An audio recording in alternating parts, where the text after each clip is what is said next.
Frodo woke suddenly. It was still dark in the room. Merry was standing there with a candle in one hand and banging on the door with the other. "All right, what is it?" said Frodo, still shaken and bewildered. "What is it?" cried Merry. "It's time to get up. It's 4:30 and very foggy. Come on, Sam's already getting breakfast ready. Even Pippin is up. I'm just going to saddle the ponies and fetch the one that's to be the baggage carrier. Wake that sluggard Fatty. At least he must get up and see us off." Soon after 6 o'clock the 5 hobbits were ready to start. Fatty Bulger was still yawning. They stole quietly out of the house. Merry went in front leading the laden pony, and took his way along the path that went through a spinney behind the house, and then cut across several fields. The leaves of trees were glistening, and every twig was dripping. The grass was grey with cold dew. Everything was still, and faraway noises seemed near and clear. Fowls chattered in the yard, someone closing a door of a distant house. In their shed they found the ponies, sturdy little beasts of a kind loved by hobbits, not speedy, but good for a long day's work. They mounted, and soon they were riding off into the mist, which seemed to open reluctantly before them and close forbiddingly behind them. After riding for about an hour, slowly and without talking, they saw the hedge looming suddenly ahead. It was tall and netted over with silver cobwebs. "How are you going to get through this?" asked Fredegar. "Follow me," said Merry, "and you'll see." He turned to the left along the hedge, and soon they came to a point where it bent inwards, running along the lip of the hollow. A cutting had been made at some distance from the hedge, and went sloping gently down into the ground. It had walls of brick at the sides, which rose steadily, until suddenly they arched over and formed a tunnel that dived deep under the hedge and came out in a hollow on the other side. Here Fatty Bulger halted. "Goodbye, Frodo," he said. "I wish you were not going into the forest. I only hope you will not need rescuing before the day is out. But good luck to you, today and every day." "If there are no worse things ahead than the old forest, I shall be lucky," said Frodo. "Tell Gandalf to hurry along the east road. We shall soon be back on it and going as fast as we can." "Goodbye," they cried, and rode down the slope and disappeared from Fredegar's sight into the tunnel. It was dark and damp. At the far end it was closed by a gate of thick-set iron bars. Merry got down and unlocked the gate, and when they had all passed through he pushed it to again. It shut with a clang, and the lock clicked. The sound was ominous. "There," said Merry. "You have left the Shire, and are now outside and on the edge of the old forest." "Are the stories about it true?" asked Pippin. "I don't know what stories you mean," Merry answered. "If you mean the old bogey stories Fatty's nurses used to tell him, about goblins and wolves and things of that sort, I should say no. At any rate, I don't believe them. But the forest is queer. Everything in it is very much more alive and more aware of what's going on, so to speak, than things are in the Shire. And the trees do not like strangers. They watch you. They're unusually content merely to watch you as long as daylight lasts, and don't do much. Occasionally the most unfriendly ones may drop a branch or stick a root out, or grasp at you with a long trailer. But at night things can be more alarming, or so I'm told. I have only once or twice been in here after dark, and then only near the hedge. I thought all the trees were whispering to each other, passing news and plots along in an unintelligible language. And the branches swayed and groped without any wind. They do say the trees do actually move and can surround strangers and hem them in. In fact, long ago, they attacked the hedge. They came and planted themselves right by it, and leaned over it, But the hobbits came and cut down hundreds of trees and made them a great bonfire in the forest, and burned all the ground in a long strip east of the hedge. After that the trees gave up the attack, but they became very unfriendly. There is still a wide bare space not far inside where the bonfire was made. "Is it only the trees that are dangerous?" asked Pippin. "There are various queer things living deep in the forest." "And on the far side," said Mary, "or at least I have heard so. But I have never seen any of them. But something makes paths. Wherever one comes inside one finds open tracks. But they seem to shift and change from time to time in a queer fashion. Not far from this tunnel there is, or there was a long time ago, the beginning of quite a broad path leading to the bonfire glade. And then, on more or less in our direction, east and a little north, there's a path I'm going to try and find." The hobbits now left the tunnel gate and rode across the wide hollow. On the far side was a faint path leading up onto the floor of the forest, 100 yards or more beyond the hedge. But it vanished as soon as it brought them under the trees. Looking back, they could see the dark line of the hedge through the stems of trees that were already thick about them. Looking ahead, they could see only tree trunks of innumerable sizes and shapes, straight or bent, twisted, lean, squat or slender, smooth or gnarled and branched. And all the stems were green or grey with moss and slimy, shaggy growths. Mary alone seemed fairly cheerful. "You had better lead on and find that path," Frodo said to him. "Don't let us lose one another or forget which way the hedge lies." They picked away among the trees, and their ponies plodded along, carefully avoiding the many writhing and interlacing roots. There was no undergrowth. The ground was rising steadily, and as they went forward it seemed that the trees became taller, darker and thicker. There was no sound, except an occasional drip of moisture falling through the still leaves. For the moment there was no whispering or movement among the branches, but they all got an uncomfortable feeling that they were being watched with disapproval, deepening to dislike and even enmity.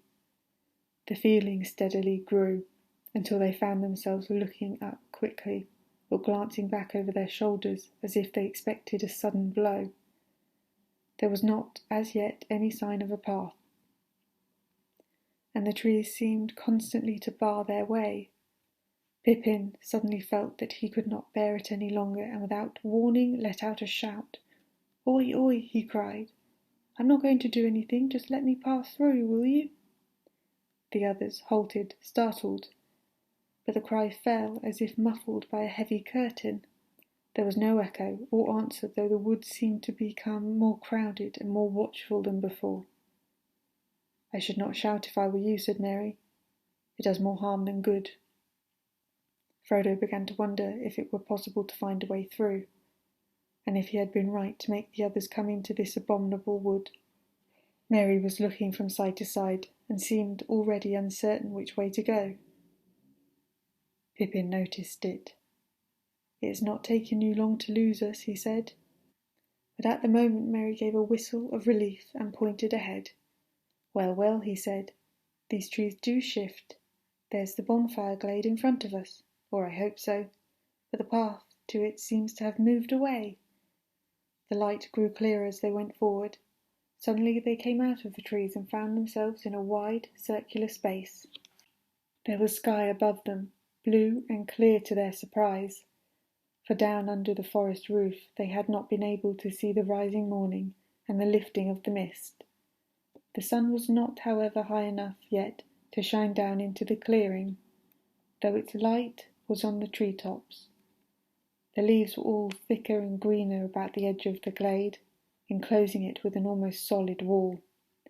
No tree grew there, only rough grass and many tall plants, stalky and faded hemlocks, and wood parsley, fireweed seedlings into fluffy ashes, and rampant nettles and thistles.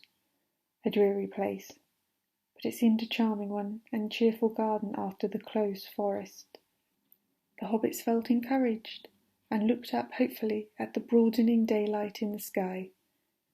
At the far side of the glade there was a break in the wall of trees, and a clear path beyond it. They could see it running into the wood, wide in places and open above, though every now and again the trees drew in and overshadowed it with their dark burs. Up this path they rode. They were still climbing gently, but they now went much quicker and with better heart, for it seemed to them that the forest had relented and was going to let them pass unhindered after all. But after a while the air began to get hot and stuffy. The trees drew close again on either side, and they could no longer see far ahead. Now stronger than ever they felt again the ill will of the wood pressing on them. So silent was it that the fall of their ponies' hoofs, rustling dead dry leaves and occasionally stumbling on hidden roots, seemed to thud in their ears. Frodo tried to sing a song to encourage them, but his voice sank into a mutter. "O wanderers in the shadowed land, despair not, for though dark they stand, all woods there must end at last, and see the open sun go past, the setting sun, the rising sun, the day's end or the day begun. For east or west all woods must fail." Fail. Even as he said the word his voice faded into silence. The air seemed heavy, and the making of words worrisome. Just behind them a large branch fell from an old, overhanging tree with a crash into the path. The trees seemed to close in before them. "They do not like all that about ending and failing," said Merry. "I should not sing any more at present. Wait till we do get to the edge, and then we'll turn and give them a rousing chorus." He spoke cheerfully, and if he felt any great anxiety, he did not show it. The others did not answer. They were depressed. A heavy weight was settling steadily on Frodo's heart, and he regretted now with every step forward that he had ever thought of challenging the menace of the trees. He was indeed just about to stop and propose going back, if that was still possible, when things took a new turn. The path stopped climbing and became for a while nearly level. The dark trees drew aside, and ahead they could see the path going almost straight forward. Before them, but some distance off, there stood a green hilltop, treeless, rising like a bald head out of the encircling wood. The path seemed to be making directly for it. They now hurried forward again, delighted with the thought of climbing out for a while above the roof of the forest. The path dipped, and then again began to climb upwards, leading them at last to the foot of the steep hillside. There it left the trees and faded into the turf. The wood stood all around the hill like thick hair that ended sharply in a circle around a shaven crown. The hobbits led their ponies up, winding around and around until they reached the top, where they stood and gazed about them. The air was gleaming and sunlit, but hazy, and they could not see to any great distance. Near at hand the mist was now almost gone, though here and there it lay in hollows of the wood, and to the south of them, out of a deep fold cutting right across the forest, the fog still rose like a stream of wisps of white smoke. "That," said Merry, pointing with his hand, "that is the line of the Withywindle. It comes down out of the downs and flows southwest through the midst of the forest to join the Brandywine below the Hayes End. We don't want to go that way. The Withywindle Valley is said to be the queerest part of the whole wood, the centre from which all the queerness comes, as it were." The others looked in the direction that Merry pointed out, but they could see little but mist over the damp and deep-cut valley, and beyond in the southern half of the forest faded from view. The sun on the hilltop was now getting hot. It must have been about 11 o'clock, but the autumn haze still prevented them from seeing much in the other directions. In the valley they could not make out either the line of the hedge nor the valley of the Brandywine beyond it. Northward, where they looked most hopefully, they could see nothing that might be the line of the great East Road, for which they were making. They were on an island in the sea of trees, and the horizon was veiled. On the southeastern side the ground fell very steeply, as if the slopes of the hill were continued far down under the trees, like island shores that really are the sides of a mountain rising out of deep waters. They sat on the green edge and looked out over the woods below them. While they ate their midday meal, as the sun rose and past noon, they glimpsed far off in the east the grey-green line of the downs that lay beyond the old forest on that side. That cheered them greatly, for it was good to see a sight of anything beyond the wood's borders, though they did not mean to go that way, if they could help it. The Barrow Downs had as sinister a reputation in hobbit legend as the forest itself. At length they made up their minds to go on again. The path that had brought them to the hill reappeared on the northward side, but they had not followed it far before they came aware that it was bending steadily to the right. Soon it began to descend rapidly, and they guessed that it must actually be heading towards the Withywindle Valley. Not at all the direction they wished to take. After some discussion they decided to leave this misleading path and strike northward, for although they had not been able to see it from the hilltop, the road must lie that way, and it could not be many miles off. Also northward, and to the left of the path, the land seemed to be drier and more open, climbing up to slopes where the trees were thinner, and pines and firs replaced the oaks and ashes and other strange and nameless trees of the denser wood.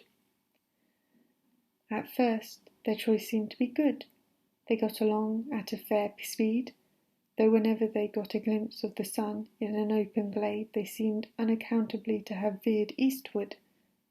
But after a time the trees began to close in again, just where they had appeared from a distance to be thinner and less tangled.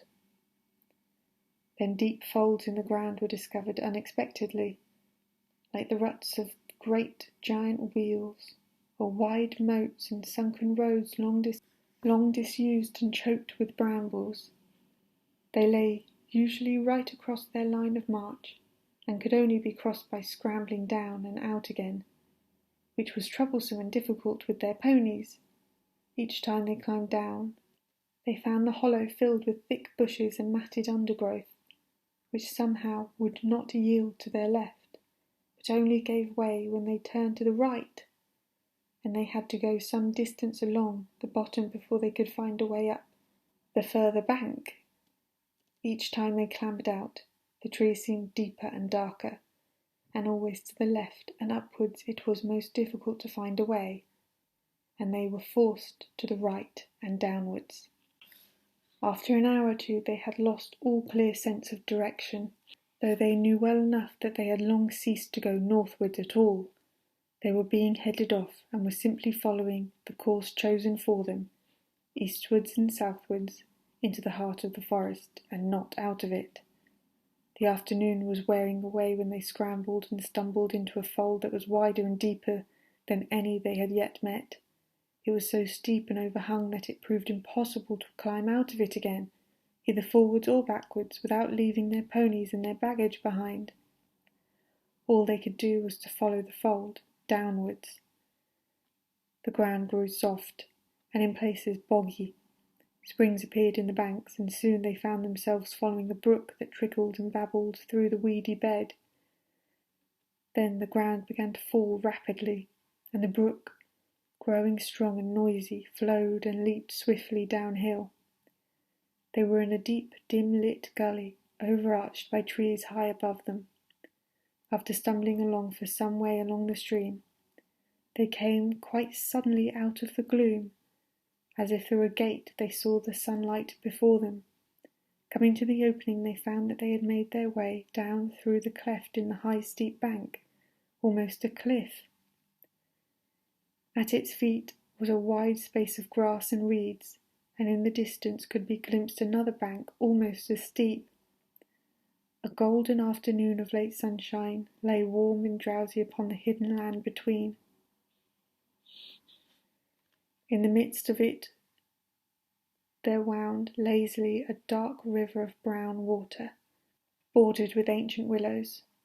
Arched over the willows, blocked with fallen willows, and flecked with thousands of faded willow leaves, the air was thick with them, fluttering yellow from the branches, and there was a warm and gentle breeze flowing softly in the valley, and the reeds were rustling, and the willow burs were creaking. "Well, now I have at least some notion of where we are," said Mary. "We have come almost in the opposite direction to which we intended. This is the river Withywindle. I will go on and explore." He passed out into the sunshine and disappeared into the long grasses. After a while he reappeared, and reported that there was fairly solid ground between the cliff foot and the river. In some places firm turf went down to the water's edge. "What's more," he said, "there seems to be something like a footpath winding along on this side of the river. If we turn left and follow it, we shall be bound to come out of the east side of the forest eventually." "I dare say," said Pippin. "That is, if the track goes on so far, and does not simply lead us into a bog and leave us there. Who made the track, do you suppose, and why? I am sure it was not for our benefit. I am getting very suspicious of this forest and everything in it, and I begin to believe all the stories about it. And have you any idea how far eastward we should have to go?" "No," said Mary, "I haven't. I don't know in the least how far down the Withywindle we are, or who could possibly come here often enough to make a path along it, but there's no other way out that I can see or think of." There being nothing else for it, they filed out, and Mary led them down the path he had discovered. Everywhere the reeds and grasses were lush and tall, in places far above their heads, but once found, the path was easy to follow. As it turned and twisted, picking out the sounder ground among the bogs and pools, here and there it passed over the rills, running down gullies into Withywindle out of the higher forest land, and at these points there were tree trunks or bundles of brushwood laid carefully along. The hobbits began to feel very hot, and there were armies of flies of all kinds buzzing around their ears, and the afternoon sun was burning on their backs. At last they came suddenly into a thin glade. Great grey branches reached across the path. Each step forward became more reluctant than the last. Sleepiness seemed to be creeping out of the ground and up their legs, and falling softly out of the air upon their heads and eyes. Frodo felt his chin go down and his head nod. Just in front of him Pippin fell forward onto his knees. Frodo halted. "It's no good," he heard Merry saying. "Can't go another step without rest. Must have a nap. It's cool under the willows, less flies." Frodo did not like the sound of this. "Come on," he cried. "We can't have a nap yet. We must get clear of the forest first." But the others were too far gone to care. Beside them Sam stood yawning and blinking stupidly. Suddenly Frodo himself felt sleep overwhelming him. His head swam. There now seemed hardly a sound in the air. The flies had stopped buzzing, only a gentle noise on the edge of hearing, a soft fluttering, as of a song, half whispered, seemed to stir in the burrows above. He lifted his heavy eyes and saw leaning over him a huge willow tree, old and hoary. Enormous it looked, its sprawling branches going up like reaching arms with many long-fingered hands, its knotted and twisted trunk gaping in wide fissures that creaked faintly as the boughs moved. The leaves fluttering against the bright sky dazzled him, and he toppled over, lying where he fell upon the grass. Merry and Pippin dragged themselves forward and lay down with their backs to the willow trunk. Behind them the great cracks gaped wide to receive them as the tree swayed and creaked. They looked up at the grey and yellow leaves, moving softly against the light and singing. They shut their eyes and then it seemed that they could almost hear words, cool words, saying something about water and sleep. They gave themselves up to the spell and fell fast asleep at the foot of the great grey willow. Frodo lay for a while, fighting with the sleep that was overpowering him. Then with an effort he struggled to his feet again, and felt a compelling desire for cool water. "Wait for me, Sam," he stammered. "Must bathe feet a minute." Half in a dream he wandered forward into the riverside of the tree, where great winding roots grew into the stream like gnarled dragonets straining down to drink.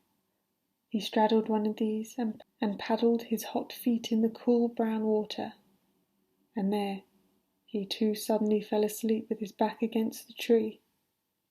Sam sat down and scratched his head and yawned like a cavern. He was worried. The afternoon was getting late and he thought this sudden sleepiness uncanny. "There's more behind this than sun and warm air," he muttered to himself. "I don't like this great big tree. I don't trust it. Hark at it singing about sleep now. This won't do at all." He pulled himself to his feet and staggered off to see what had become of the ponies. He found that two had wandered on a good way along the path, and he had just caught them and brought them back towards the others when he heard two noises, one loud and the other soft but very clear. One was the splash of something heavy falling into the water, and the other was a noise like a snick of a lock when a door quietly closes fast. He rushed back to the bank. Frodo was in the water close to the edge, and a great tree root seemed to be over him and holding him down, but he was not struggling. Sam gripped him by the jacket and dragged him from under the root, and then with difficulty hauled him onto the bank. Almost at once he woke and coughed and spluttered. "Do you know, Sam," he said at length, "the beastly tree threw me in. I felt it. The big root just twitched around and tipped me in." "You were dreaming, I expect, Mr. Frodo," said Sam. "You shouldn't sit in such a place if you feel sleepy." "What about the others?" asked Frodo. "I wonder what sort of dream they are having." They went round to the other side of the tree, and then Sam understood the click that he had heard. Pippin had vanished. The crack by which he had lain himself had closed together, so that not a chink could be seen. Merry was trapped. Another crack had closed about his waist. His legs were laying outside, but the rest of him was inside a dark opening, the edges of which gripped like a pair of pincers. Frodo and Sam beat first upon the tree trunk where Pippin had lain, and then struggled frantically to pull open the jaws of the crack that held poor Merry. It was quite useless. "What a foul thing to happen!" cried Frodo wildly. "Why did we ever come into this dreadful forest? I wish we were all back at Crick Hollow." He kicked the tree with all his strength, heedless of his own feet. A hardly perceptible shiver ran through the stem and up into the branches. The leaves rustled and whispered, but with a sound now of faint and far-off laughter. "I suppose we haven't got an axe among our luggage, Mr. Frodo?" Sam asked. "I brought a little hatchet for chopping firewood," said Frodo. "That wouldn't be much use." "Wait a minute," cried Sam, struck by an idea suggested by firewood. "We might do something with fire." "We might," said Frodo doubtfully. "We might succeed in roasting Pippin alive inside. We might try to hurt or frighten this tree to begin with," said Sam fiercely. "If it don't let them go, I'll have it down. If I have to gnaw it." He ran to the ponies and before long came back with 2 tinder boxes and a hatchet. Quickly they gathered dry grass and leaves and bits of bark, and made a pile of broken twigs and chopped sticks. These they heaped against the trunk on the far side of the tree from the prisoners. As soon as Sam had struck a spark into the tinder, it kindled the dry grass, and a flurry of flame and smoke went up. The twigs crackled. Little fingers of fire licked against the dry scorched rind of the ancient tree and scorched it.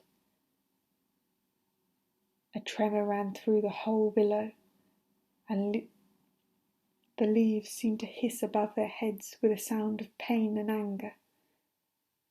A loud scream came from Merry, and from far inside the tree they heard Pippin give a muffled yell. Put it out, cried Merry. He'll squeeze me in two if you don't. He says so. Who? What? Shouted Frodo, rushing round to the other side of the tree. Put it out, begged Merry. The branches of the willow began to sway violently. There was a sound as of a wind rising and spreading outward to the branches of all the other trees around about, as though they had dropped a stone into the quiet slumber of the river valley and set up ripples of anger that ran out over the whole forest. Sam kicked at the little fire and stamped out the sparks, but Frodo, without any clear idea of why he did so, or what he hoped for, ran along the path, crying, "Help, help, help!" It seemed to him that he could hardly hear the sound of his own shrill voice. It was blown away from him by the willow wind, and drowned in a clamour of leaves. As soon as the words left his mouth, he felt desperate, lost and witless. Suddenly he stopped. There was an answer, or so he thought, but it seemed to come from behind him, away down the path further back in the forest. He turned round and listened, and so there could be no doubt. Someone was singing a song. A deep, glad voice was singing carelessly and happily, but it was singing nonsense. Hey doll, merry doll, ring-a-dong, dillo, ring-a-dong, hop along, foul the willow, Tom Bom, jolly Tom, Tom Bombadillo. Half hopeful and half afraid of some new danger, Frodo and Sam now both stood still. Suddenly, out of a long string of nonsense words, or so they seemed, the voice rose up loud and clear and burst into this song. Hey, come merry doll, derry doll, my darling, light goes the weather wind and the feathered starling, down along Underhill, shining in the sunlight, waiting on the doorstep for the cold starlight. There my pretty lady is, river woman's daughter, slender as the willow wand, clearer than the water. Old Tom Bombadil, water lilies bringing, comes hopping home again. Can you hear him singing? Hey, come merry doll, derry doll and merry-o, goldberry, merry yellow berry-o. Poor old willow man, you tuck your roots away. Tom's in a hurry now, evening will follow day. Tom's going home again, water lilies bringing. Hey, come derry doll, can you hear me singing? Frodo and Sam stood as if enchanted. The wind puffed out. The leaves hung silently again on stiff branches. There was another burst of song, and suddenly, hopping and dancing along the path, there appeared above the reeds an old battered hat, with a tall crown, and a long blue feather stuck in the band. With another hop and a bound, there came into view a man, or so it seemed. At any rate, he was too large and heavy for a hobbit, if not quite tall enough for one of the big people, though he made noise enough for one, stumping along with great yellow boots on his thick legs, and charging through grass and rushes like a cow going to drink. He had a blue coat and a long brown beard. His eyes were blue and bright, and his face was red as a ripe apple, but creased into 100 wrinkles of laughter. In his hand he carried on a large leaf as on a tray a small pile of white water lilies. Help! Cried Frodo and Sam, running towards him with their hands stretched out. Whoa, whoa, steady there, cried the old man, holding up one hand, and they stopped short, as if they had been struck stiff. Now, my little fellows, where be you a-going to, puffing like a bellows? What's the matter here, then? Do you know who I am? I'm Tom Bombadil. Tell me what's your trouble. Tom's in a hurry now. Don't you crush my lilies.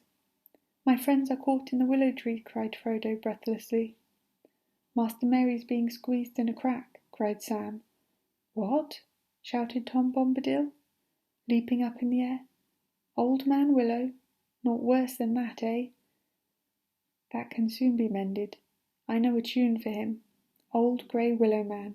I'll freeze his marrow cold if he don't behave himself. I'll sing his roots off.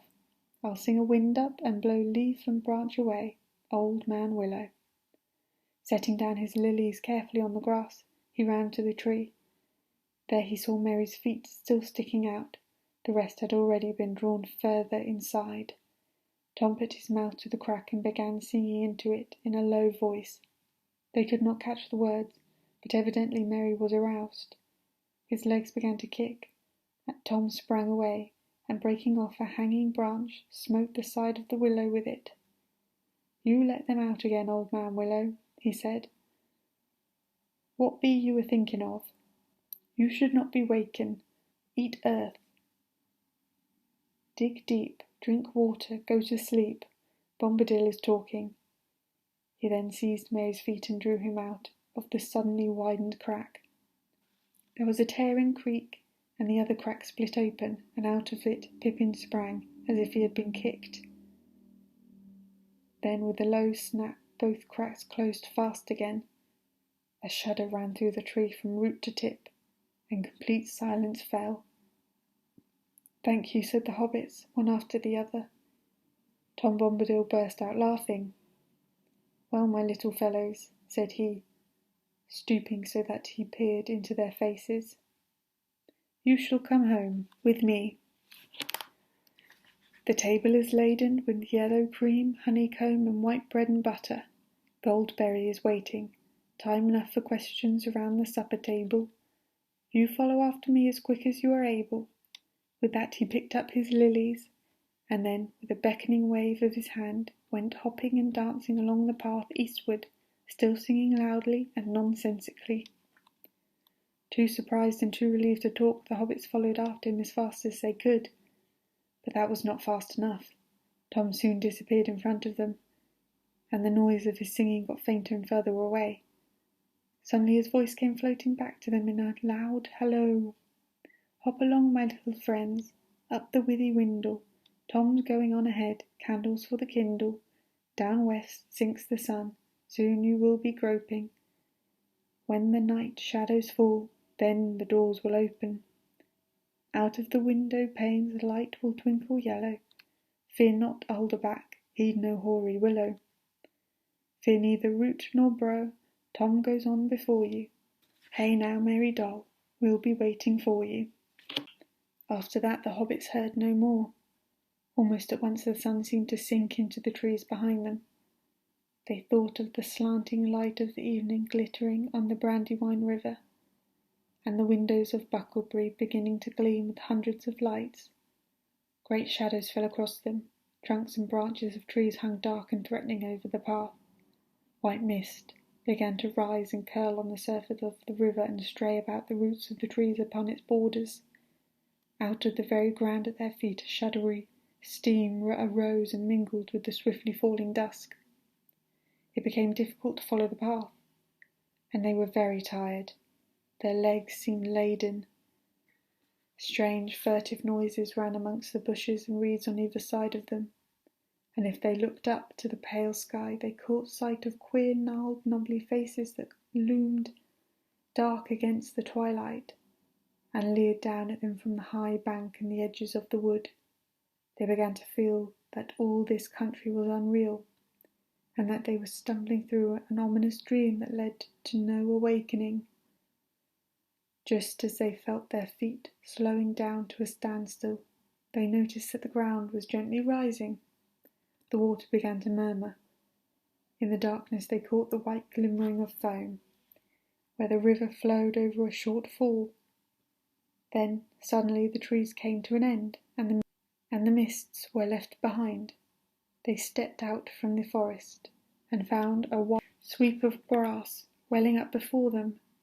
The river, now small and swift, was leaping merrily down to meet them, glinting here and there in the light of the stars, which were already shining in the sky. The grass under their feet was smooth and short, as if it had been mown or shaven. The eaves of the forest behind were clipped, and trim as a hedge.